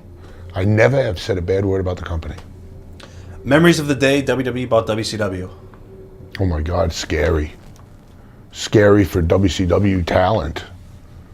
I remember Buff Bagwell coming in and they told me they don't want him to wear the hat. Oof. We did an interview with Bagwell, and he talked all about that. About me doing that, telling him that? I don't think he brought up your name, but he buried Jim Ross a lot. Yeah. Yeah. But he didn't want to wear that. No, the company comes to me and says, we don't want the hat on him. We want it to be a different identity. I says, you can't wear the hat. He goes, that's my gimmick. I am the hat, this and that. Right away, he can't have an ego. Yeah. But, I don't think he thinks it wasn't me. I didn't make the decision. Don't shoot the messenger. Memories of working, well, I guess what was your reaction like within the company when that all happened? It wasn't scary for me because I knew with my job, You were secure. I was secure because I had more people coming in and you're going to need more help. Do you remember working the gimmick battle royal at WrestleMania 17? Yeah, I do. I wasn't Doink, I was Kim Chi, wasn't I? I think so, yeah. Would you have preferred to work it as a Brooklyn Brawler? Probably, yeah.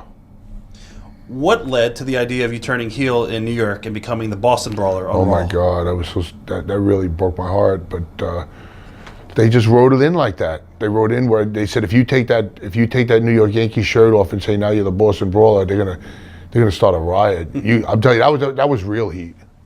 Did you feel like you were turning on the Yankees? I felt like I was turning on my all of New York, all of Brooklyn.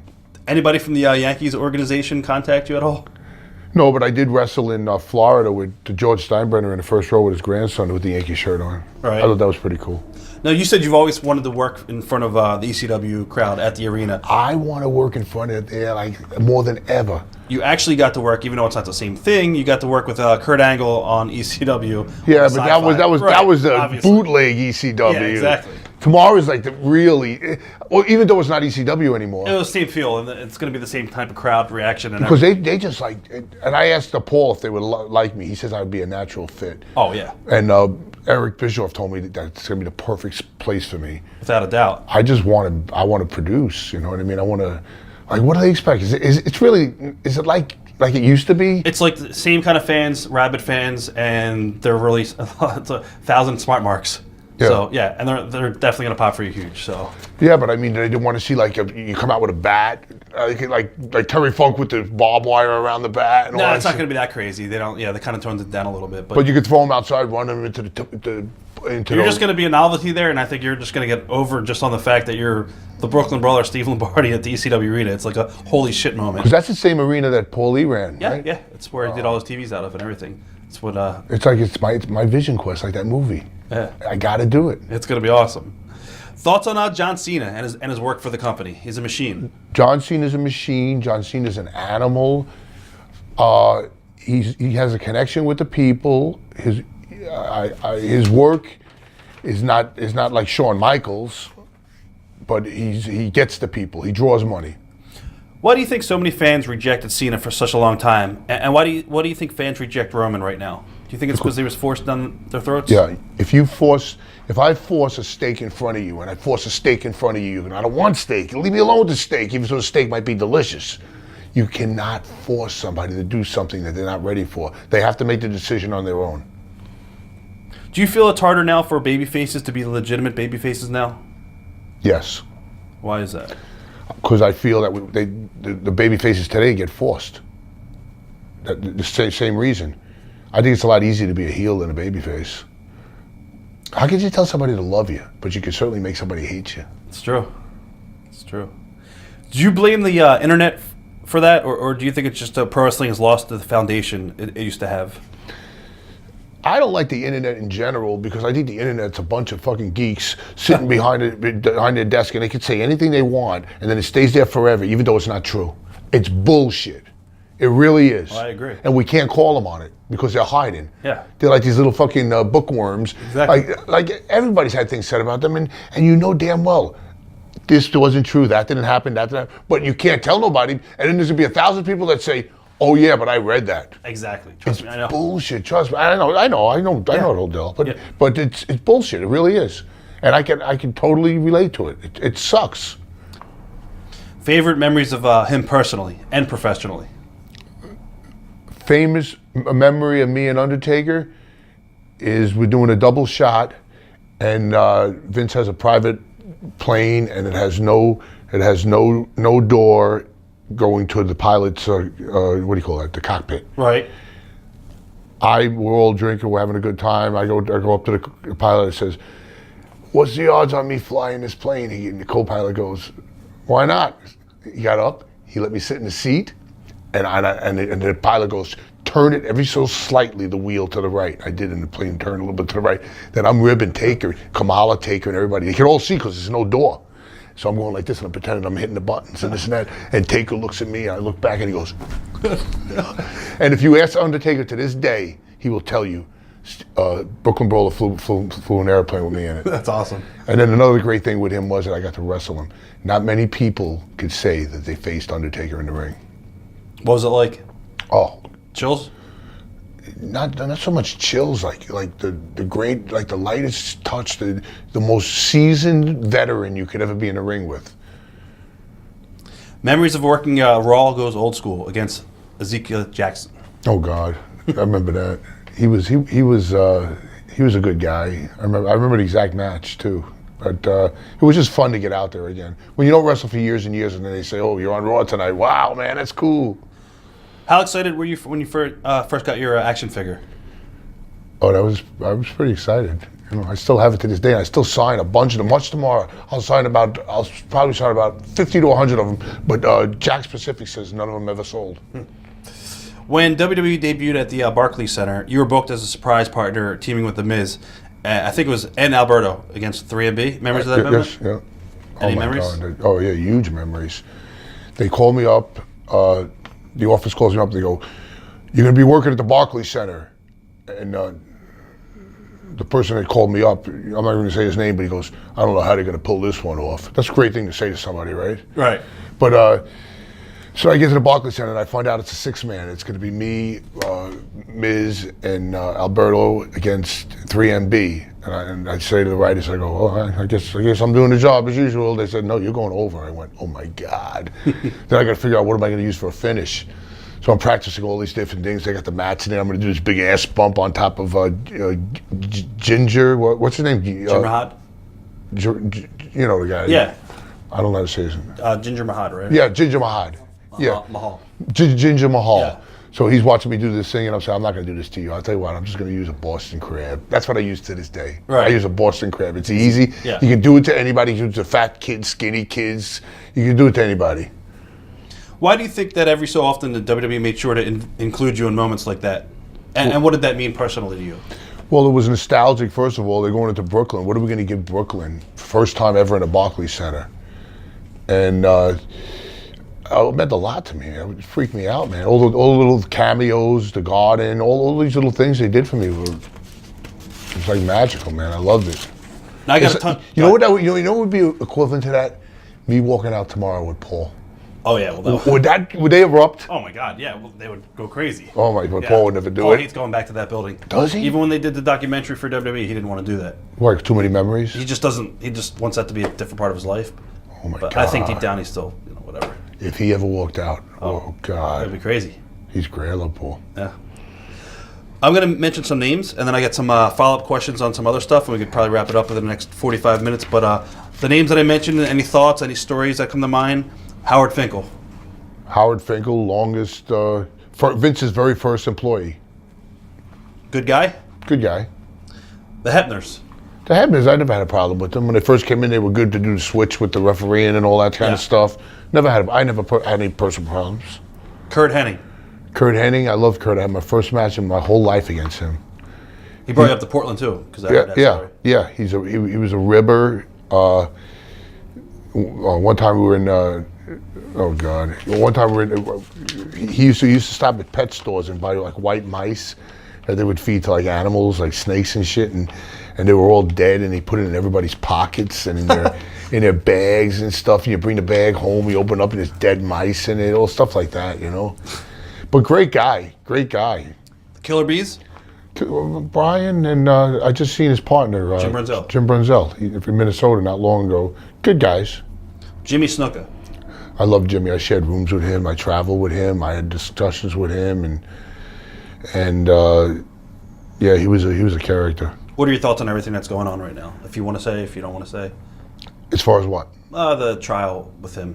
Going back Oh, to they're already making it go away because he's got Alzheimer's. Yeah, He doesn't even know his own name. yeah. I talked to him about it. It didn't happen that way. I don't even know what they're saying. It's his wife that he marries 25, 30 years later that writes a book. And then what you do, you contradict your husband's words. It's crazy. Coco Beware? I was just with him. He's okay. He's a little bit, I don't know. He's got some issues, you know what I mean? Like this lawsuit thing with the concussions and all this bullshit. I mean, Didn't the lawyers call you up and ask you to be part of that? Who? Didn't somebody call you up and ask you to be part of the Yeah. lawsuit against WWE? Yeah, I told him I would join it, but I'll go only on WWE's side. Yeah. He goes, why would you say that? I said, because you asked me to join a lawsuit without asking me if I ever had a concussion. I said, it's so frivolous. But they said, it's the same lawyers that sued the NFL. And they said, well, the NFL acted that way too, because they said, that would break the company. Oh, yeah. Without a doubt. Would change the whole business. But it's not true. I know. It's not true. And I would go on the stand, and I would tell them that Vince cared about everyone, and he certainly changed the whole procedure for testing. With the wellness. Yeah. Jake Roberts. Jake had some demons. Good guy. Every time I see him now, he hugs me and everything, but he had a lot of demons. Out of control back in the 80s? Not really quiet. He was like a quiet drug guy. He wasn't like a loud, obnoxious drug guy. Were you into the party scene when you traveled? Just drinking and stuff like that. Sam Houston. Oh, I seen him too. He was in jail for a couple of years, and he was okay. I liked working with him. He was talented in the ring. Owen Hart. Oh, I loved Owen. Owen was a great guy. I worked with him as Blue Blazer. I worked with him as Owen. He used to call me Barrel Chest. And he, just a great guy. Hercules Hernandez. Oh my God. I'm with Hercules Hernandez in Europe, and he used to double us up in rooms and shit. And Hercules would be out all night long, come in, and I'd hear him come in, and in the morning you got to be at the bus at like 8 o'clock or 9 o'clock, and I'm getting ready. I'm saying, Herc, get up, man, get up. And I look at him. He's completely naked, pissing straight up in the bed. I'm going, oh my God. So what do? Do I go downstairs and stooge him out? No, I try to fucking sober him up. But he's saying to me, I'm not fucking, I don't care. You know, it was crazy then. But you didn't get fired back then. Ronnie Garvin. Ronnie Garvin was very greedy, not greedy, he took too many privileges in the ring. He would beat you up. He would Take liberties with you? Not with me, with anybody, with any enhancement guy. He would like really be real stiff in the ring. But if he did it today, I'd beat the fuck out of him. Tony Atlas. Okay, he's funny, but he's way out. He's a good guy. A little out there. He's probably the one that's going to watch this. Did he ever make you walk on him? No. No, but he's got a foot fetish. Oh, yeah. He admits it. Dynamite Kid and Davey Boy. Dynamite Kid and David Boy were good. They always took care of me in the ring, and I shared rooms with Dynamite before, and Dynamite was the one that would never get up to go to the bathroom. He would just tilt his body to the side and piss on the floor, because I would hear it, like, shh, and I knew it. It was a regular thing. Right. That's why I always gave him that bed. Junkyard Dog, JYD. I wrestled him a bunch of times. He was a good guy. He was over. Superstar Billy Graham. Oh, Superstar. I wrestled him too, when he did the karate gimmick. He was okay. He had a few issues with the company over the years, but I always liked him. George Steele. George Steele was okay. Wrestled him too. Michigan State Fair, 60,000 people. He throws a chair at me when I go outside, and my whole body turned black and blue from neck to the bottom. Oh, wow. I'm telling you, he almost killed me. Blackjack Mulligan. Blackjack Mulligan, didn't have many dealings with him. Haku. Haku wrestled him many times. Good guy. Ricky Steamboat. Oh, Ricky Steamboat was the man that when I was an enhancement guy, and we were doing TV in Allentown with Reading, and then Ricky comes in, and they put me with Ricky, and Ricky gives me the most competitive match. And he's the first guy to ever like really give me something in the match. And after he did that, all the other boys started doing it. So he started that. I just seen him and his son. Every one of these people that you're mentioning, I just seen. At a convention? Yeah. David Sammartino. I haven't seen him. His father and him don't get along very well. He had big shoes to fill, And I don't think he couldn't fill him. Tito Santana. Tito, good guy. Just seen him too. Good guy. He's a school teacher now, and his wife's got a good job. His kids became lawyers. He's doing really good. He told me, "What's your secret? You're not aging." I said, "Believe me, I'm aging." Big Boss Man. Big Boss Man was a good guy. He liked to smoke a little bit of reefer. He used to say, "I got a monkey on my back. I got a monkey on my back." That's what he used to say to me all the time. Nikolai Volkov. Good guy. I travel with him a lot too. He used to cook in the room. He had like a hot plate, and he would cook all these meals in the room. Real good meals too. Right. Tony Garea. Tony Garea was a good guy. Saved his money. Guy who never got a push, but probably has more money than most of the top guys. Brutus Beefcake. Brutus Beefcake. I was just seeing him too. He wrote. He was with Hogan all those years, and anytime Hogan did something, he took care of Beefcake and this and that. And I got nothing against him. I had nothing good or bad to tell you about him. Hillbilly Jim. Great guy. Rene Gallet. Very old now. I seen him. Yeah. I seen him, man. He's like 88 or something like that. Sid Vicious. Oh my God, time bomb. I mean, he was to me he was the only guy that was more impressive looking than Hogan at one point. Yeah. You know, he was bigger, he was taller. 1991. He was just if he would just do business, he would have been a multimillionaire today. Without a doubt. Tatanka. Tatanka's a great guy. Kevin Nash. Oh, I love Kevin Nash. He just turned me on to these that Timothy Beale kid, and I'm going to do movies with him because of Kevin Nash. Kevin's doing 3 of them with him now. Bam Bam Bigelow. He was a good guy. I like Bam Bam. Savio Vega. Savio Vega. When he came in, everybody was like, he's going to be the biggest thing ever when we see Savio Vega. And I looked at him, I said, I don't know. I don't see the look, but good guy. Lex Luger. Just seen him too. He's in a wheelchair now. He was very more into bodybuilding probably than he was into wrestling. But he found God. You know what I mean? I didn't know God was lost. And don't find God when something goes wrong. I'm not knocking Lex. Right. I'm just saying, I like people that if they're going to be religious before the bad thing happens. Chris Benoit.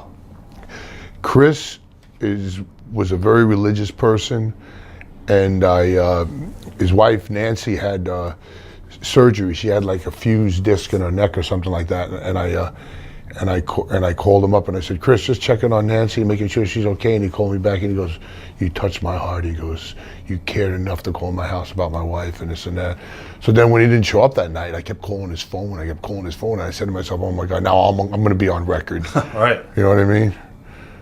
What are your thoughts on that whole I don't know. He never failed a drug test. He never failed. And the drug test ain't a work. Right. I mean, because it's an independent drug testing company. It's a publicly traded company. They're not going to allow that. They're not going to let people get away with it. Edge.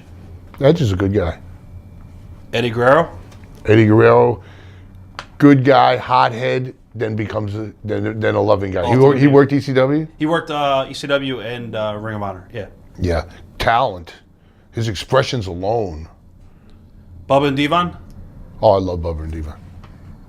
X-Pac. I love X-Pac. One of my favorite opponents of all time. Memories of working your last match for the company against Ryback. Oh my God, that was all off of the 6-man, and then the day after Vince was kind of ribbing me over the whole thing. You know what I mean? Right. And then there's a whole story behind that I'm saving for the book. But the next day they put me with Ryback, and then Ryback had the ultimate respect. Did you see the match? Yeah. Ryback sold his ass off for me. Oh, yeah. You know what I mean? He didn't squash me. What was the key to having longevity in WWE? I don't think there's any specific answer to having longevity. Just be a good person, be a good-hearted person, and just do what you're told to do. It's not that hard. It really isn't. So pretty much you went to the company and you asked for your release? They didn't? No comment. Okay. Oh, that's right. Okay. There were some rumors that why you really left the company or whatever. That's internet gossip Right. again. It was something about the Taz show or something like that. You had heat for calling the Taz show. That's one of those internet people. Not true then. Okay. Not true. CM Punk. Thoughts on Punk? I like Punk. I just watched a video with you and Punk. Which one? The one where these two guys came up to him and they were interrupting his conversation with you or some Oh yeah, shit yeah, like that. I think he slapped me or something, pushed me or Yeah, something like that. yeah. I just watched that not long ago. Yeah, it was Ring of Honor. I think Punk was a good guy. He made his money and he just got sick of it. Yeah. What do you think about him getting involved with UFC? I think it was a brilliant move because he knew what did he make, $360,000 Yeah. and an extra 60 for wearing a logo or some shit. I think he's smart. I would do it. I'll go in there for that kind of money. They just won't pay it. So now, what are you doing after the WWE deal? Pretty much doing. I'm working more now than I did then. I'm doing better now than I did then. I'm doing indies. I'm doing. There's a territory that's opening up in Michigan. I live in Michigan, so what we're doing is the guy who owns the company in Michigan, he's got a backer, a doctor who's going to give him like $150,000 to put into the company, Right. only if I run it. So I got to do the finishes. I got to do the payoffs. I got to bring the talent in. So what do? First day in, I completely fire 3 people that I find out are stealing, and then and now what I'm doing is I'm cutting the budget. I'm creating stars instead of paying this guy $3,000 to come in. Yeah, that's Yeah, crazy. you can't do it. How has pro wrestling changed on that level from when you broke into the business? As far as the indies now, Yeah, totally different, right? Yeah, but it's great because I got so much knowledge. You know what I mean? I could go into the indies now, and I could. That's why I'm so excited about tomorrow too, because Bubba and then told me this is such a great run show. You know what I mean? So I want to see how you guys operate, because I want to bring this all home to UCW. Do you think WWE might put you in the Hall of Fame one day? Nah, I don't know. I doubt it because I think they look at titles and Right. belts and things like that, and but you never know. They have some actors and stuff like Pete Rose. Yeah, well, that's a celebrity. Yeah. The celebrity wing. They put Coco in there. You know. Any regrets when it comes to your time in WWE? No regrets. You never really went out and worked other territories such as NWA or AWA back in the day. Why was that? And did you not regret spreading your wings beyond WWE, or were you just happy being? Well, the people that did that either got released or let go. I was just there forever. But I did wrestle in Memphis a couple of times. I Right. wrestled in Japan 4 times. Beyond Hugh Jackman, any favorite celebrity interactions? Oh yeah, Trump. I got along good with Trump. I got along good with Florence Henderson. I got along good with. There was so many of them. The Southern guy, the comedian. What the hell is his name? I forget his name now. I don't remember. Slipped my mind. You'll know him. You know who he is. He does all the comedy acts. He talks Southern. He did a movie with Santino. Did you remember? Yeah, I don't remember. Whatever. It don't matter. What is your advice for talents trying to get into the company?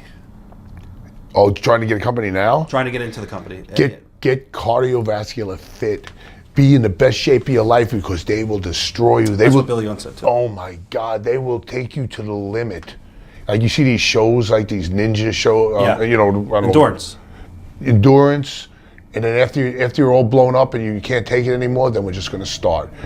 But they're trying to weed out the ones that don't want it. The ones that want it, will make it. Would you ever want to return there one day? To where? WWE? Yeah, or you pretty much No. Why would I? been there, done that? Been there, done that. Moving on, doing great now. What was your favorite cities to visit or arenas to perform in? I love the Barclays Center. I love Madison Square Garden. I love that I wrestled in Wembley Arena. I love that I wrestled in Royal Albert Hall in London. I love that I wrestled all over Australia. I love that I wrestled in India. I love that I wrestled in Kuwait. I've wrestled everywhere. So many guys are banged up from their time on the road and the bumps that they have taken. How are you feeling these days physically? Physically, I'm in better shape now than when I was 25. You had, neck surgery over a decade ago? Yeah, I had minimally invasive neurosurgery through my throat and my neck, and I had 2 lower back minimally invasive surgeries. But they were all like you're in the gym the next day. It's crazy. That's a new surgery, right? Yeah. What's the best and worst thing about not being on the WWE road schedule anymore? The best thing about not being on a WWE work schedule is I got all the knowledge, and I brought it with me, and it's working for me. It's really, I love it. That was the best thing. The worst thing about not being WWE, There is no worst thing, but I'm just saying I can't think of an answer for that. If I didn't take the knowledge with me, that would have been terrible. If I never had the mind to develop the knowledge from the WB and grow with it, but they don't even realize what they did. They taught me everything. Right. They taught me everything. Anyone you wish that you could have wrestled that you never had a chance to wrestle? I never wrestled Cena. That would have been fun. I can't remember. I kind of wrestled everybody. Yeah, pretty much. From A to Z, Abby to Zabisco. What message would you like to send to your fans who have watched and supported you over the years? The message I'd like to send to my fans who watched me over the years is, thank you. I appreciate it all, and it's not over. Look for me in the movies, read my book, and watch where I go. In closing, what message would you like to personally send to the McMahon family? I would send them, if I had to send a message to the McMahon families, I would say thank you very much. I appreciate everything that your entire family has done for me. I have no ill feelings towards your family. You've gave me 32 years of employment. I have no bitterness. I will never say a bad word about the company. And just thank you. Thank you for the memories.